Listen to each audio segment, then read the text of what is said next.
सुबह की पहली किरण के साथ जब मोहन अपने खेत पहुंचा तो उसकी आंखें फटी की फटी रह गईं। जहां कल तक धूल उड़ती थी, आज वहां घुटनों तक ऊंची हरी भरी फसल लहलहा रही थी। बड़े बड़े चमकदार आलू और मोतियों जैसे मटर के दाने। तभी वहां से काला गुजरा। काला हैरानी और चिढ़ के साथ, अरे मोहन, ये क्या तमाशा है? कल शाम तक तो यहाँ मिट्टी उड़ रही थी और आज एक ही रात में इतनी बड़ी फसल। कौन सा गड़ा हुआ खजाना हाथ लग गया है तेरे? या कहीं शहर से कोई चोरी का माल लाकर यहाँ गाड़ दिया है? नहीं काला भाई, ये ना कोई चोरी है और ना कोई तमाशा। ये तो ऊपर वाले की मेहरबानी है। कल एक घायल चिड़िया की मदद की थी, बस उसी की दुआओं ने आज ये रंग दिखाया है। देख भाई, कितने सुंदर आलू और मटर है। तू भी थोड़े घर ले जा। दुआएं?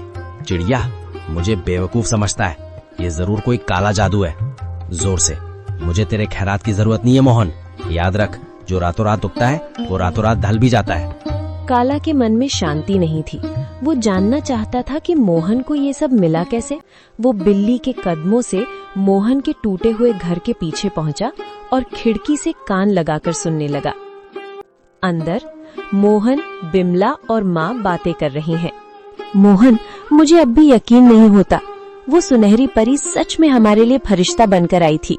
उसने कहा था ना कि जब तक दिल साफ रहेगा ये फसल बढ़ती रहेगी। हाँ बिमला, उसने उसी बरगद के पेड़ के पास दर्शन दिए थे जहाँ से मैं रोते हुए लौट रहा था। वो दिव्य प्रकाश, वो ममता भरी आंखें, मैं कभी नहीं भूल सकता।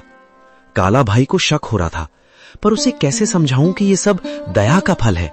काला खिड़की के बाहर बुदबुदाते हुए, अच्छा तो ये बात है। बरगद का पेड़, परी और सुनहरी पोटली। अगर उस भीख मंगे मोहन को परी मिल सकती है तो मैं तो उससे कहीं ज्यादा चालाक हूँ। मैं भी कल उसी पेड़ के पास जाऊंगा और उस परी से सब कुछ छीन लूंगा। काला सुबह सुबह उसी बरगद के पेड़ के नीचे पहुंच गया।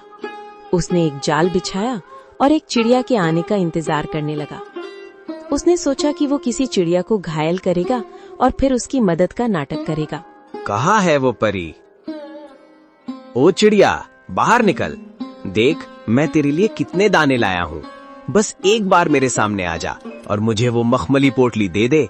मुझे आलू मटर नहीं, मुझे सोना चाहिए, चांदी चाहिए। मैं उस मोहन से बड़ा आदमी बनना चाहता हूँ। काला घंटों चिल्लाता रहा। कभी रोने का नाटक करता तो कभी लालच में पेड़ की टहनियां हिलाता, लेकिन वहाँ सन्नाटा छाया रहा। अचानक एक तेज ठंडी हवा चली और एक आकाशवाणी हुई। काला, प्रार्थना हृदय से की जाती है, लालच से नहीं। मोहन ने एक जान बचाने के लिए अपनी कमीज फाड़ी थी और तू एक जान लेने के लिए जाल बिछा रहा है। जा, तुझे कुछ नहीं मिलेगा क्योंकि तेरा मन ईर्ष्या की राख से भरा है। लालच की फसल कभी मीठी नहीं होती। नहीं, ये नाइंसाफी है। उस गरीब को सब कुछ और मुझे कुछ नहीं। अगर मुझे नहीं मिला तो मैं मोहन का भी कुछ नहीं रहने दूंगा। मैं आज रात उसके खेत को शमशान बना दूंगा। मोहन ने पहली फसल घर लाई। बिमला ने जब आलू और मटर की सब्जी बनाई तो उसकी खुशबू पूरे गांव में फैल गई। बीमार माँ ने जैसे ही एक निवाला खाया, उनके चेहरे पर रौनक आ गई। पिताजी, ये आलू तो बहुत मीठे हैं। क्या ये सचमुच हमारे खेत के हैं? अब मुझे स्कूल जाने के लिए नया बस्ता मिलेगा ना? हाँ मेरे बच्चे, अब हम कभी भूखे नहीं सोएंगे। बिमला देखो, भगवान ने सुन ली। आज माँ की आंखों में चमक देखी? ये उन जादुई बीजों का ही प्रताप है। बिमला आंखों में आंसू भरकर, मैं तो डर गई थी मोहन। मुझे लगा था कि गरीबी हमारी पहचान बन गई है, लेकिन आज पहली बार लग रहा है कि हमारे घर में भी लक्ष्मी ने कदम रखा है। पर मुझे उस काला से डर लगता है। उसकी नजरें हमारे खेत पर जमी हैं।